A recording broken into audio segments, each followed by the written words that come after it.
오늘 말씀 요한일서 3장 17절부터 24절 말씀입니다.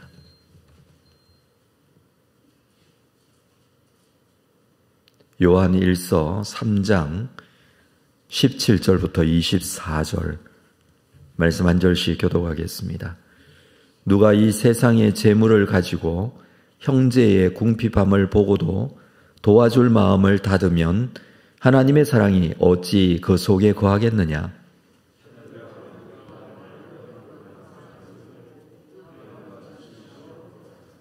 이로써 우리가 진리에 속한 줄을 알고 또 우리 마음을 주 앞에서 굳세게 하리니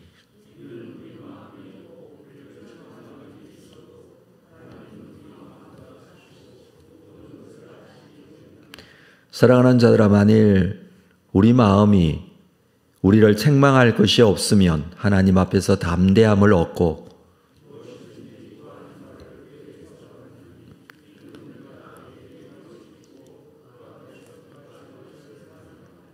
그의 계명은 이것이니 곧 그 아들 예수 그리스도의 이름을 믿고 그가 우리에게 주신 계명대로 서로 사랑할 것이니라.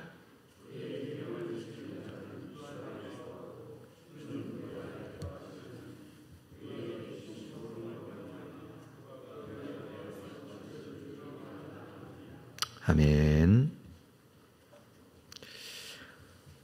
요한일서 3장에서는 너희가 하나님의 자녀다라는 말을 강조해 주고 있습니다.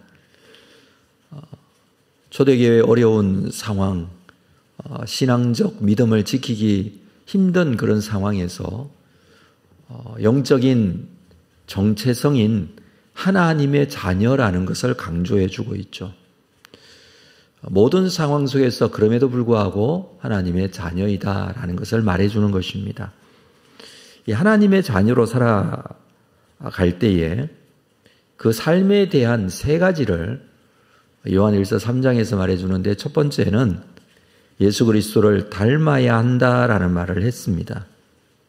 그리고 둘째는 예수 그리스도를 닮아야 하기 때문에 죄를 지어서는 안 된다. 죄 짓는 삶을 살지 말라라는 말을 하고요. 그리고 세 번째는 형제를 사랑하는 삶을 살아야 한다라고 합니다. 오늘 본문에서는 3장 마지막 부분에서 이 형제 사랑에 대한, 이웃 사랑에 대한 말을 해주고 있습니다. 예수님께서 말씀하신 가장 큰 계명, 우리가 잘 알고 있듯이 하나님을 전심으로 사랑하라. 둘째도 이와 같으니 내 이웃을 내 몸과 같이 사랑하라. 이렇게 말씀을 하셨습니다. 성도가 신앙생활을 한다는 것은 하나님 앞에 사는 것이고, 하나님 앞에서 하나님을 사랑하며, 그리고 하나님을 사랑하는 것과 같이 내 이웃을 내 몸과 같이 사랑하고 사는 것입니다. 요한은 초대교회 성도들에게 이 편지를 보내면서 이 부분에 대해서 강조를 하고 있는데, 사실 우리가 잘 알고 있듯이 초대교회의 신앙생활은 결코 쉬운 것이 아니었습니다. 외부적으로 당하게 되는 여러 가지 어려움, 그리고 신앙을 지키기 힘든 상황에 놓일 때도 있었습니다. 그럼에도 불구하고 이것을 강조하는 이유가 있다라는 것이죠. 16절에서는 예수께서 우리를 위하여 목숨을 버리시면서도 사랑해 주셨는데, 우리도 형제 사랑을 목숨을 버리기까지 사랑하는 것이 마땅하지 아니하냐. 자, 17절 말씀을 보면 이 세상의 재물을 가지고 있으면서 어려운 형제를 보고도 도와줄 마음을 닫으면 그것은 어찌 하나님을 사랑한다고 할 수 있느냐라는 말을 해주고 있습니다. 하나님을 사랑한다면, 그리고 하나님께로부터 받은 그 사랑에 대한 확실한 믿음이 있다면 이웃을 사랑하는 것은 너무나 당연하다는 것입니다. 이 논리는 단순하게 그냥 이웃 사랑은 어떤 도덕적인 기준으로서 마땅히 사랑해야 될 것이다 라는 것을 넘어서 하나님께서 먼저 사랑해 주시고 그 사랑을 우리는 받은 자로서 사랑을 하는 것이다 라고 말해줍니다. 하나님께서 먼저 사랑해 주셨기 때문에 그 사랑을 받은 사람, 누구나 다 하나님의 사랑을 받고 싶어 합니다. 그렇다면 이웃을 사랑해야 한다라는 말씀이기도 합니다. 사실 어려운 상황에서 형제 사랑하는 것이 어떤 딴 이야기 같지만 사실은 어려우면 어려울수록 힘들면 힘들수록 하나님의 사랑이 필요합니다. 하나님께서 붙들고 계시고 사랑해 주시고 공급하시고 채워주시고 함께 해주셔야 합니다. 우리는 충분히 하나님의 사랑을 느낄 수 있어야 합니다. 그것이 어려운 시대를 살아가는 성도가 마땅히 그 어려움을 이겨내면서 살아갈 수 있는 가장 큰 이유가 될 것입니다. 그렇다면 그 하나님의 사랑을 우리가 경험하고 또 사랑이 필요하고 하나님의 사랑을 붙들고 살아야 한다면 이웃을 또 형제를 그만큼 사랑해야 한다라는 말입니다. 그래서 18절에서는 자녀들아 우리가 말과 혀로만 사랑하지 말고 행함과 진실함으로 사랑해야 한다. 말로만 사랑하는 사랑, 그건 공허한 사랑일 뿐입니다. 거짓 사랑일 뿐입니다. 말과 혀로만 사랑하는 것이 아니라 행함과 진실함으로. 행함은 그 사랑을 직접 행동으로 보여주는 것이죠. 행함이 그렇지 않습니까? 진실함, 이건 마음으로 사랑하는 것입니다. 그냥 명령으로 억지로 사랑하는 것이 아니라 시켰기 때문에 사랑하는 것이 아니라 마음으로부터 우러나오는 사랑이어야 합니다. 자, 그렇다면 19절에서는 이로써 우리가 진리에 속한 줄을 안다. 그렇게 형제 사랑이 실천되어지고 행함과 진실함을 하게 될 때에 비로소 이 진리에 속했다. 그건 구원받은 하나님의 사람이 되었다라는 의미이거든요. 다시 말해서 이 형제 사랑은요, 선택이 아니라는 거예요. 그냥 선택해서 사랑하고 싶은 사랑하고 사랑하는 마음이 일어나지 않으면 사랑하지 않아도 되고 이 정도의 것을 지금 말하는 것이 아닙니다. 진리에 속한 줄을 비로소 알게 됩니다. 구원받은 하나님의 백성으로서의 모습이 갖춰진다라는 것을 말해주는 것이죠. 진리에 속한 줄 알고 또 우리 마음은 주 앞에서 굳세게 하리라. 이 주 앞에서 굳세게 한다는 것은 구원의 확신을 가지게 된다는 것입니다. 실제적으로 행함과 진실함으로 형제 사랑을 실천하는 자는요, 구원이 흔들리게 될 때에, 구원에 대한 어려운 마음이 생길 때에 그 구원의 확신을 가지게 한다라는 것입니다. 우리는 이 신앙생활이라는 것이 관념 속에서, 생각 속에서 있는 것이 아니죠. 신앙생활은 실제적인 행동에서, 실생활에서 있는 것입니다. 그냥 마음으로, 생각으로 나는 하나님을 믿습니다 라고 하는 것에서 신앙이 끝나는 게 아닙니다.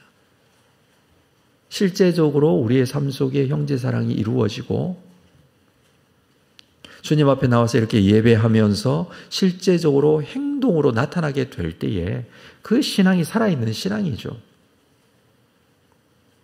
그러한 삶 속에서 구원의 확신을 가지게 된다라고 가르쳐주고 있습니다. 자, 20절에서는 이는 우리 마음이 혹 우리를 책망할 일이 있어도 하나님은 우리 마음보다 크시고 모든 것을 아시고, 21절에서는 사랑하는 자들아 만일 우리 마음이 우리를 책망할 것이 없으면 하나님 앞에 담대함을 얻는다. 책망할 일이 있다라는 것은 이웃사랑을 하지 않는 것을 말합니다. 그리고 책망할 것이 없다라는 것은 이웃사랑을 실천하고 있다라는 것입니다. 이웃사랑을 실천하고 있지 않으면 하나님께서 아시고 우리 스스로도 알고, 뿐만 아니라 책망할 것이 없다, 이웃사랑을 실천하고 있으면 하나님께서 아시고 우리 마음이 알고 있다라는 거예요. 옆에서 다른 사람이 알아주는 게 아니에요. 당신은 정말 이웃을 정말 사랑하는군요, 이렇게 알아주는 게 아니라 이것은 하나님께서 아시는 것이고 우리 마음이 알고 있는 내용이에요. 우리 스스로가 알고 있는 내용이에요. 그것을 책망할 것이 있다 없다라는 것으로 표현을 해주고 있는 것이죠. 중요한 것은 22절에서 무엇이든지 구하는 바를 그에게서 받는다. 하나님 앞에 기도하는 기도의 제목을 가지고 하나님께 나가서 간절히 기도하는데, 이러한 기본적인 계명, 우리의 신앙에서 가장 기본이라고 할 수 있는 하나님 사랑과 이웃 사랑이 행함과 진실함으로 하지 않으면서 하나님 앞에 기도하면 그 기도 하나님께서 듣지 않으신다는 거예요.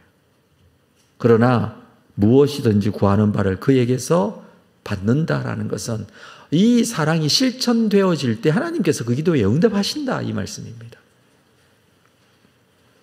그래서 우리가 그의 계명을 지키고 그 앞에서 기뻐하시는 것을 행하라.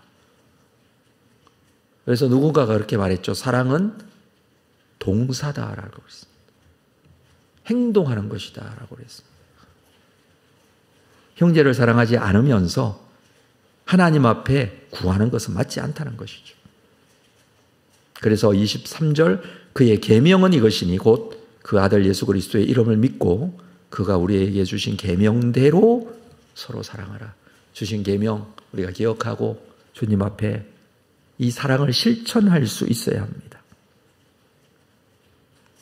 사랑하는 자에게는 24절에서 그 계명을 지키는 자는 주 안에 거하고 주는 그의 안에 거하나니, 주님께서 그와 함께 하시고 그도 주와 함께하는 삶을 살아가게 된다라고 강조해 줍니다.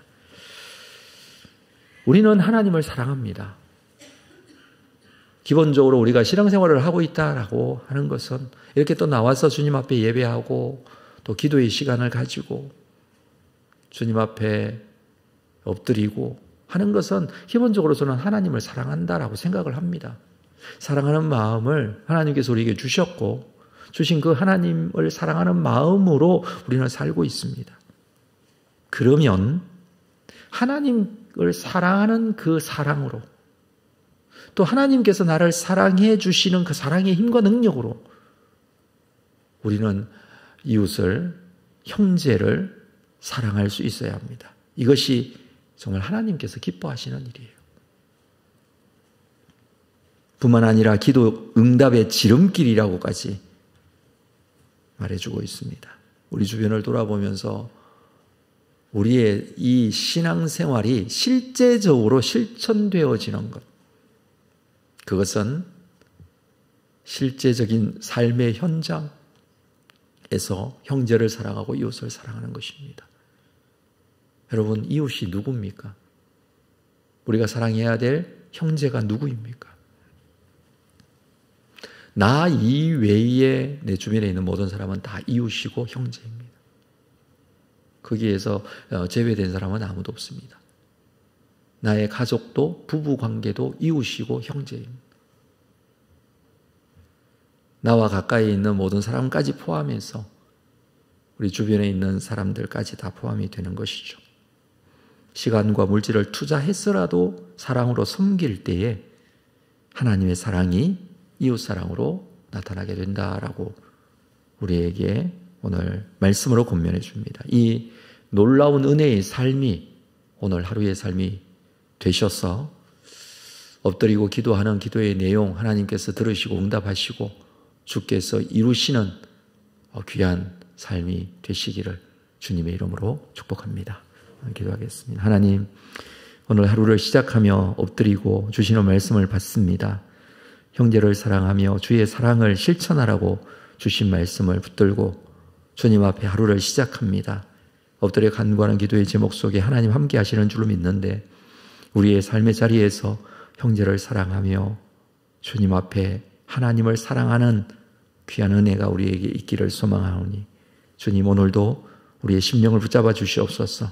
사랑할 수 있는 힘과 능력, 하나님의 사랑의 힘으로 얻게 하여 주시옵소서. 우리의 삶 속에 역사하시고 인도해 가시는 하나님의 인도하심이 나타나게 하여 주실 줄로 믿고 예수님의 이름으로 기도합니다. 아멘.